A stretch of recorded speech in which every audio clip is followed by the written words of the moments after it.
क्या आप सभी ने कभी ये गौर किया है कि जुमा की नमाज होती है, संडे का मास होता है, मगर हिंदुओं के पास क्या है? जुमा के दिन मुस्लिम लोग पूरे देश भर में मस्जिदों में जाकर नमाज पढ़ते हैं। क्रिश्चियन लोग हर संडे को अपनी फैमिली को लेकर चर्च में जाकर मास करते हैं। हिंदू क्या करता है? किसी ने गौर किया है आज तक?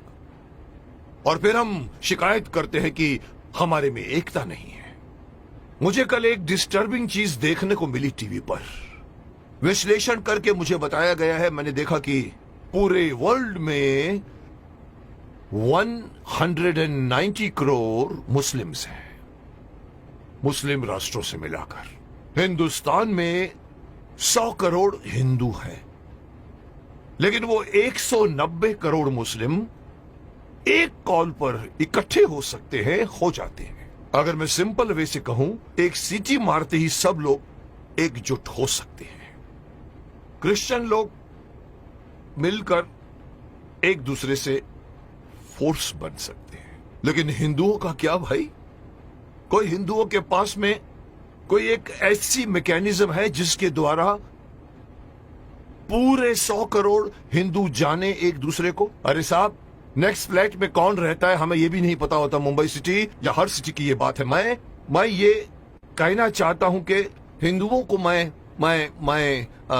अगेन मैं वही कहूंगा कि मैं कहना चाहता हूं कि मुझे पता नहीं कि मेरी बात में कितना वजन है, लेकिन मैं पूरे देश के धर्माचार्यों को, मैं देश के पूरे संत समाज के जो बड़े बड़े आसीन पदासीन है, मैं उनको कहना चाहूंगा, आह्वान कीजिए, आप एक दिन मुकर्रर कीजिए, एक दिन फिक्स कीजिए, हफ्ते में एक दिन आप अपना लीजिए। और अगर मुझसे पूछो तो वो मंगलवार आ सकता है, क्योंकि मंगलवार हनुमान का दिन है, हनुमान जी का दिन है।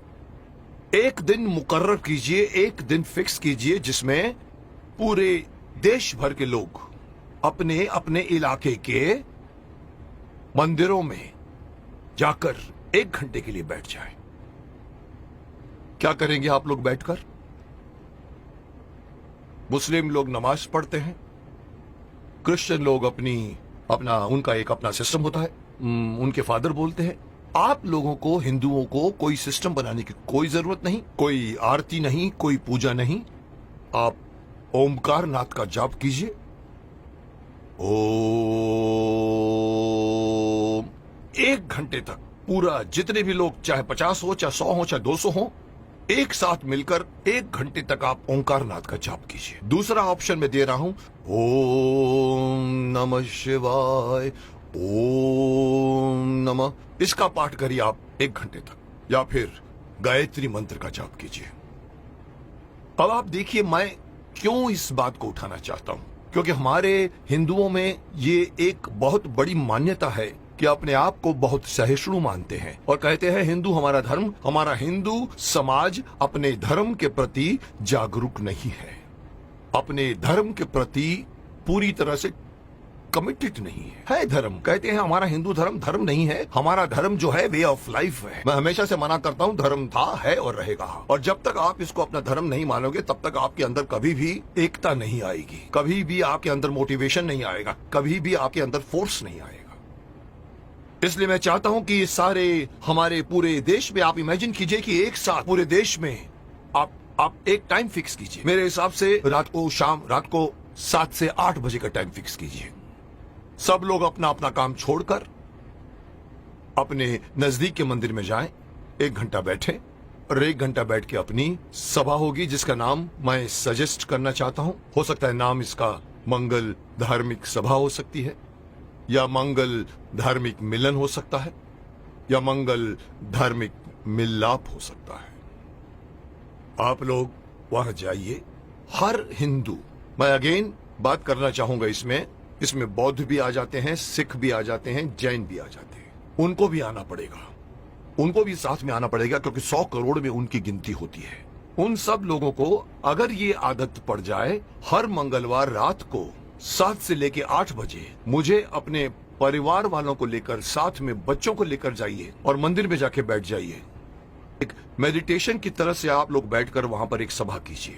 उसका नाम मैं देना चाहता हूं मंगल धार्मिक सभा। या मंगल, मांगलिक, मिलाप या कुछ भी नाम रखा जा सकता है। जैसे मुस्लिम कैसे नमाज कहते हैं, क्रिश्चियन उसे मास कहते हैं, आप उसे मंगल मिलाप कह सकते हैं।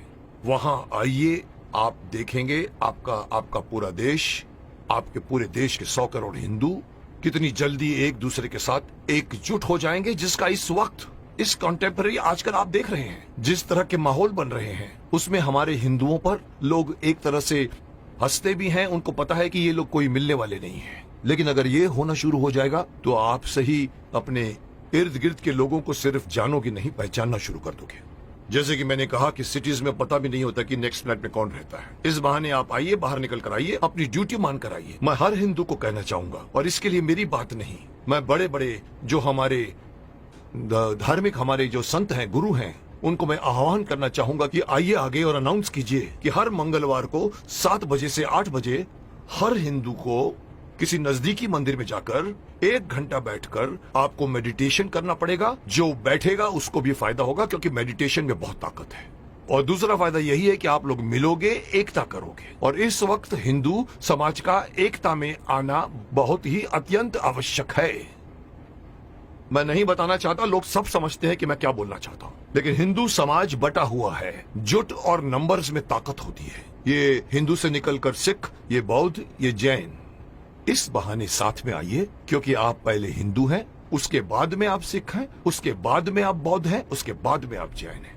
मेरी एक छोटी सी गुजारिश है कि मैं अपनी तरफ से सलाह देना चाहता हूं कि देश भर में कुछ ऐसा कानून बनाया जाए। ये कानून के दायरे में हो या पता नहीं धार्मिक दायरे में हो, लेकिन ये किया जाए, और तब जाकर दोबारा कोई ये नहीं कह सकेगा कि 100 करोड़ हिंदू बटे हुए हैं। क्योंकि हर मंगलवार को एक मांगलीय रूप से मिलते हैं और एक दूसरे के साथ आप बातें कीजिए, मिलते रहिए, लोग एक दूसरे को पहचानना शुरू कर दोगे, जो कभी नहीं करते आप। अंत में मैं हर हिंदू को इस बात से आगाह करना चाहूंगा कि अगर आप अपना फायदा चाहते हैं, अपने देश की भलाई चाहते हैं, अपने समाज की, अपने परिवार की भलाई चाहते हैं, तो एक होइए। और इससे आगे बढ़कर एक और बात कहना चाहूंगा कि धर्म को धर्म मानिए।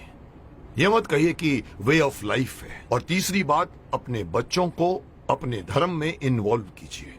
मैं अक्सर देखता हूं कि माँ बाप मंदिर में जा रहे होते हैं और छोटे बच्चे मम्मी से कहते हैं कि मम्मी मम्मी मम्मी मेरी सहेली मुझे खेलने के लिए बुला रही है, और माँ कहती है जा मत कीजिए। आप उस बच्चे का हाथ पकड़िए और बोलो चलो इस वक्त मंदिर जाना है। ये हर मुस्लिम करता है, ये हर क्रिश्चियन करता है, हिंदू क्यों नहीं करता? इसी का खामियाजा भुगत रहे हैं आप। बच्चों को बचपन से गीता पढ़ाइए, बच्चों को मंदिर लेकर जाइए। 1 घंटा या जब भी आप मंदिर में जाते हैं, विजिट करते हैं, बच्चों को साथ में लेकर जाइए, ताकि धीरे धीरे वो अपने देवी देवताओं को पहचानना शुरू करेंगे और एक हो जाएंगे। अब कोई मुझसे पूछेगा सर आपकी ये बात क्यों माने हम लोग, आप होते कौन है हमें ये बात कहने वाले? तो मैं सिर्फ शक्तिमान का एक डायलॉग आपको बताना चाहूंगा, जिसमें पूछा था कि आप कौन है, तो वो कहता है कि ना तो मैं कोई अवतार हूं, ना ही कोई फरिश्ता, बुराई का दुश्मन हूं, सच से है मेरा रिश्ता। दुश्मन मेरे बुरे लोग नहीं, बुराई है। अगर बात मेरी मानोगे तो इसमें तुम्हारी भलाई है। तो आपकी भलाई के लिए कह रहा हूं, मान जाइए।